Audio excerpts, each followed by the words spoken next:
Welcome to the second match of Night 6 of the Men's Great American Bash. These are two men who basically need a win to stay alive. Whoever loses is out. JD McDonagh, who's sitting at 6 points with his only 2 wins coming against Nakamura and Rusev. In fact, I think he's already eliminated because technically, if JC Mateo and Sheamus enter a draw, they would both be at 13 points. So technically, this is just fighting for pride at this point. But nonetheless, this man, JD McDonagh, has surprised a lot of people, including beating frickin' Rusev, which, how? Can somebody explain to me how that's possible? He did lose to JC Mateo last night, which certainly sucked, which pretty much sucked the air out of a potential possibility of going to the semifinals. But JD McDonagh has a chance to at least fight for pride and maybe get to, at the very minimum, 12 points. It starts tonight, and it ends with a match against El Grande Americano on night 7. But, who knows? Maybe.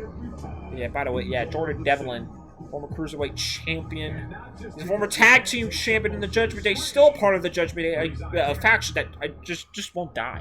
It just won't die. I mean, that faction's just gonna be, it's gonna be like the Bullet Club at this point.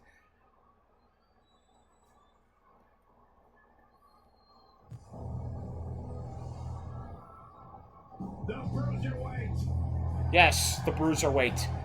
The former UK champ, the former NXT Tag Team champ, Pete Dunne, who started 0-2, won 2 in a row, but then lost to Sheamus, which pretty much eliminated him from semifinal consideration. But, once again, just like McDonagh, could finish with 12 points because he's also sitting at 6 points. So pretty much fighting for pride and fighting for an opportunity to get into the semifinals. Still matters. You don't want to say that it doesn't matter. I guess it does matter because, you know, one of them can finish strong, finish to get in double digits, which is certainly something. I mean, look at freaking McDonagh, for example. Nobody thought McDonagh would even get to 6 points at all. I thought he probably would be sitting at a goose egg, but he's not. Honestly, and just to chime in, we should make a rule. Let's say someone has a fantastic performance in a tournament, but they are not a semifinalist or a finalist of their league. They should automatically be entered into the next tournament's wildcard battle order. Or highway robbery if it gets that. Oh, right out of the gate! McDonagh and Pete Dunne going right after one another. You know, I think that is a really good idea. I mean, McDonagh has had a fantastic performance, my goodness, and he's showing it right there with a huge springboard DDT right on Pete Dunne. And McDonagh is just showing out what a big-time moonsault from the ropes. JD McDonagh is just... I mean, he had a crazy performance against Rusev that ultimately netted him a win, and now just sends Pete Dunne into the corner. McDonagh is just striking. He is on a roll to begin this match. What is going on? I mean, right now, and now Pete Dunne's trying to get back into this match, but right now JD McDonagh is just not allowing them. These two men, staples of NXT UK back in the heyday, but now, you know, both are doing stuff on the main roster, although Pete Dunne has pretty much been non-existent. We don't know where the hell he is. We haven't seen him in over a year. Meanwhile, JD McDonagh came off a crazy match over Javon Evans this past Monday night on Raw, and I don't know, give him a singles title or something. Give him the Intercontinental Championship. I don't know, because JD McDonagh, if you kick him out of the Judgment Day, he can't survive without the Judgment Day unless you send him back down to NXT and have him have a crazy feud with someone other than Ilya Dragunov. Which, by the way, it still pisses me off that Ilya Dragunov is now gone. Just got to give him an opportunity. As JD McDonagh is just working on the leg of Pete Dunne on the outside. Listen, Pete Dunne and JD McDonagh, I feel like it's happened before in the past, probably back at NXT UK. But what I will say is this guy has just been rolling. He has been dominant. This man has just been on fire. Meanwhile, Pete Dunne, Pete Dunne has been like, okay, I started out 0-2. I did win 2 in a row. I lost to Sheamus, which sucked. but now I have an opportunity to get back on track. All I got to do is win this match, and all of a sudden I'm at 9 points, and all of a sudden, you know, I could have a chance to finish with double digits. As the count's at 5, we're halfway through the count as McDonagh goes right into the steel steps, counts at 6. And now, and if they have a good performance, they might get into the Wildcard Battle Royal for IC Classic. Yeah, the Intercontinental Classic, which comes up in December. The count's at 8. McDonagh may not get back into the ring. But the ref got distracted, and he just gets back into the ring. Pete Dunne got distracted on top of that as Pete Dunne throws him into the ropes. Goes under there. Oh, and gets a big-time clothesline right there on J.D. McDonagh right there. And now, oh, right to the leg. And now let's see what Pete Dunne has in store right now. Pete Dunne goes over the forearm, does not get it right there. And now J.D. McDonagh sends him into the ropes. Missed him right there. And now, oh, missed him right there as well. And now, oh, gosh. What in the world is Pete Dunne thinking here? Oh, gosh. Oh, God, oh, God. Oh, my God, that had a freaking hurt. Jesus. What in the freaking world? As now Pete Dunne goes to the top rope. What is Pete Dunne thinking? Oh, my God, right to the midsection. Jesus Louise, what in the world?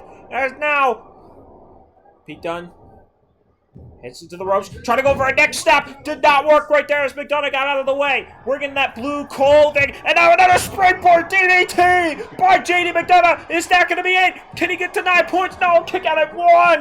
The kick out at 1. He is not the one. That sucks. Jeez Louise. And now Pete Dunne right in the corner. J.D. McDonagh sends Pete Dunne up to the ropes. What in the world is Pete Dunne thinking here? Is Pete Dunne... Oh, my God. J.D. McDonagh. J.D. McDonagh. What in the world is J.D. McDonagh thinking? He's going for a Spanish fly. Spanish fly. He is now a Spanish God. Get out of here, Sammy Guevara. He's a Spanish God because he did a Spanish fly. As now McDonagh goes into the ropes, tries to go for a leg drop and missed. Oh, my God. He's now Hulk Hogan. Oh, my God. He's J.D. Hogan after that. God, Lee, and now Pete Dunne right into the middle ropes. What is Pete Dunne thinking here? Oh, trying to go for an axe. Did not work as J.D. McDonagh reverses. And now a punch to the face. And now we got a trading blows battle right here in the second match of the Men's Great American Bash for night 6. We've been having decent bangers so far on night 6, on a night where it could potentially lead to catastrophic changes. We don't know what's going to happen. We don't know what to expect. As now, oh gosh, what a freaking kick to the forearm to the face. And now, oh my Lord. And now here we go. A hockey fight right in the middle of the ring between McDonagh and Dunne. Oh, McDonagh. Oh, here it is. Devil inside. The cover! Boom! McDonagh wins! J.D. McDonagh is now at 9 points, and my God, what a surprising performance in the Men's Great American Bash for J.D. McDonagh. Is this his coming out party?